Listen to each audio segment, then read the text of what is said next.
Well, hello there. It is 19 June. Thought I'd give you a little update on the backyard orchard here. Things are going pretty good 2021 comparatively. Had a lot of problems last year with codling moth and assorted other maladies, but so far so good.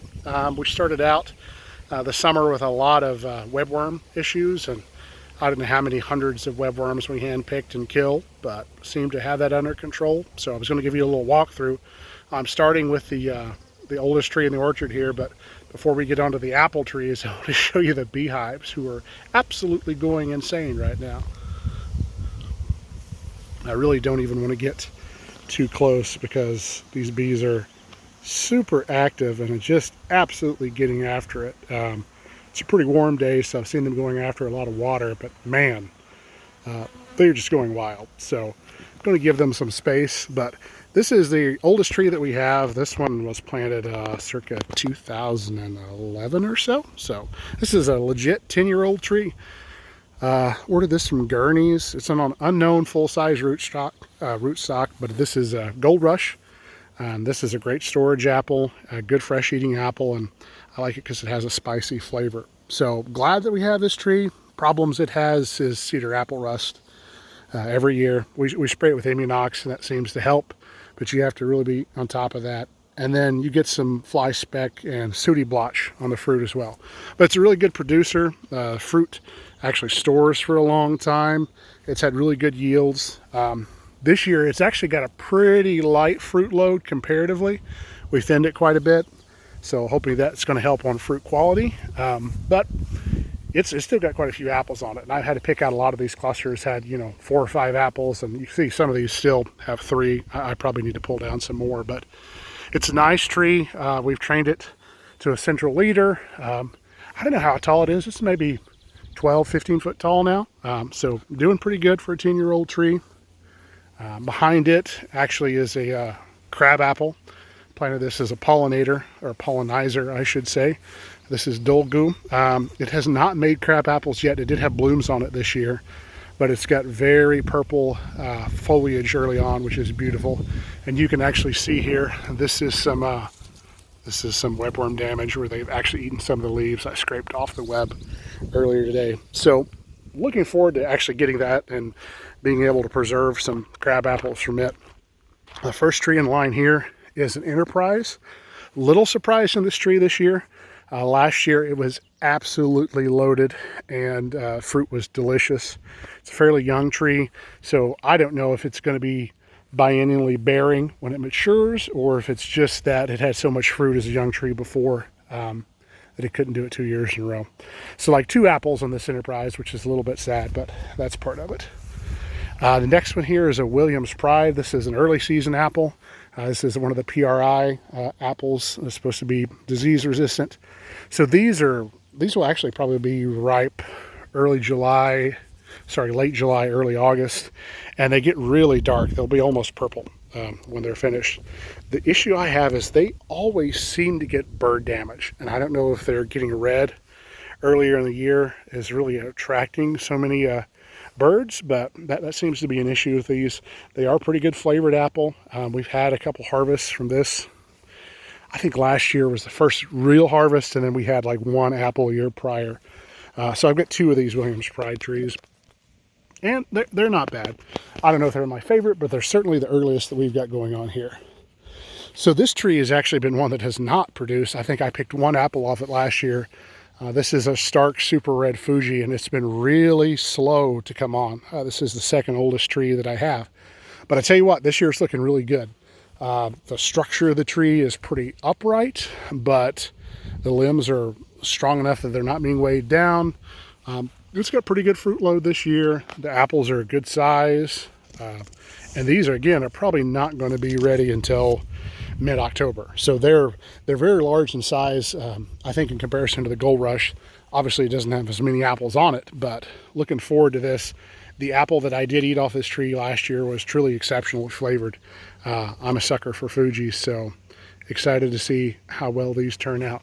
But I feel like this tree has redeemed itself a little bit, because I was like ready to top work it and graft some stuff onto it last year, because the production has been really slow, but actually it looks pretty good this year. sneaking behind it. No apples on this tree, but this is what I'm really looking forward to. This is Carmen de Sonneville, which is an heirloom apple. Should be really, really high acidity and really, really high sugar content. This tree is kind of notoriously hard to get fruit off of and prone to disease, but fingers crossed so far, not been too bad. There's a little cedar apple rust. We've been spraying it, so hopefully in the next couple of years get some fruit off of that. Coming back around, I don't like the structure of this tree because the scaffold branches are so low and they go out so far. But it kind of is what it is. We've dealt with it and tried to prune it back to get it on a good growth pattern, and it's been problematic. So we have obviously low scaffold branches that come way out and then straight up water sprouts. So more pruning needed on this tree. This is an enterprise. I think there's one apple on it. So not a whole lot going to happen this year there. Bruce plum trees. So my parents bought these originally and expected them to be self-fertile, which they sort of are, but production has been relatively low. This year I think it was actually a little bit better. I said they picked about 50 plums off of them. I do have a methley plum planted now. Hopefully it will help pollinize those. And then behind it here, I'm going to forget if this is another Williams Pride or a Liberty. I actually think that this is a Liberty. But this tree is actually doing pretty good here. Quite a few apples on it. It's a young tree. I did prune it a bunch, or I removed some fruit this morning. Still weighted down, and obviously it's a pretty young tree. I probably need to take some more off of it. So let me check the tag on this one. So this is the other Williams Pride. So that other was a Liberty. This tree looks pretty good. It's shorter. The apple size is good. It's going to be ready again late July, early August. The fruit in Williams Pride is just beautiful. It's hard to focus here, but they will be almost purple when they're fully mature. But again, lots of bird damage on this variety, and I do see some touches of cedar apple rust on this one too, it looks like, just a little bit. Another Bruce plum. That one actually looks like it has a ripe plum on it, which I may have to go steal here in a second. Oh, and of course, bird damage or squirrel damage. I'm going to pocket that one anyways. Maybe I'll salvage some of it. I haven't actually eaten anything off this tree yet this year because I haven't been on the farm, but those have been pretty good trees. Now behind it is this methley plum I bought earlier this year, and I paid for an extra big one from Willis Orchards, and it was really leafed out and looking great, and something has absolutely just decimated the leaves on it since the last time I was here. No idea what that is. I don't know if it was the webworms or what, but sad to see that. I'm hoping that it will re-leaf some more. And then the row behind these trees, these are also from Willis Orchards. These are all persimmons, which is the first time we planted persimmons this year. They're looking pretty good. I'm going to forget which is which, but there's 4 total. There's 2 Fuyu, a chocolate, and I think an Izu. This one looks like actually something was eating on the leaves, and it looks pretty rough now. We also had a lot of water. You see this leaf is eaten up, but I'm hoping they pull through. They look a little rough right now, so we'll hope for the best though. And then we'll walk back, sort of have a little split in the orchard where we ran out of space and started planting trees on the other side of the garden over here. So I've got a couple peach trees here and one Liberty apple tree I actually didn't think was going to make it. We ordered it from Cummings Nursery, and the freight handler had the box absolutely destroyed when we received it, and the tree was like broken off right above the graft union.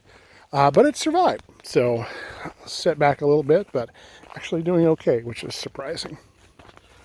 So I'll come up here and look at this. This is the Liberty, no fruit on it this year, but looking pretty good. Not too bad. That's another PRI, disease-resistant tree. Then the 2 peaches. One of these is an Eden white peach, and the other is the Red Haven, which is sort of like your industry standard. I think this is the Red Haven, which we ordered, I believe, from Willis or Stark Brothers. And then the Eden, which was from Cummins Nursery. This tree is 3 years old now. Haven't got a peach off it yet, but we had a really late frost in April this spring. So hopefully next year it should be about ready to produce. So that's your orchard tour for the middle of June. Hopefully going to be a good year, better than last year, because man, the codling moths just killed us on the apple production. Tried to spray pretty consistently this year, so hopefully that doesn't happen. But hope you enjoyed it, and I'll talk to you next time.